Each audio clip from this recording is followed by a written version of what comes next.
आपकी बहन आज आपकी इस अदालत में आपके लीडर का मुकदमा लाई है। मुझे बताओ, हाथ उठा के नवाज शरीफ के खिलाफ फैसला मंजूर है? बताओ, नवाज शरीफ के खिलाफ फैसला मंजूर है?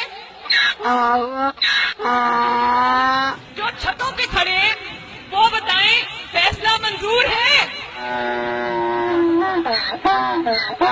नाइंसाफी की ज़ाब्ते मानते हो? जुल्म के ज़ाब्ते मानते हो? मेरी भाइयों, मेरी बात सुने। आबिद शेर अली साहब, मैं आपको देख रही हूँ,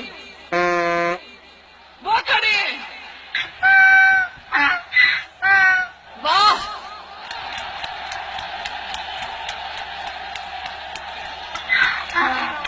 भाई आज मुझे बहुत सारे बहन भाई ऐसे नजर आ रहे हैं जिन्होंने चेहरे पे नवाज शरीफ साहब के मास्क पहने हुए हैं।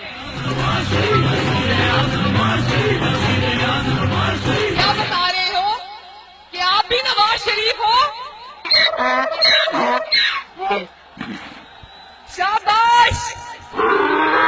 और मेरे साथ मिलके वो नारा लगा दो, वोट को,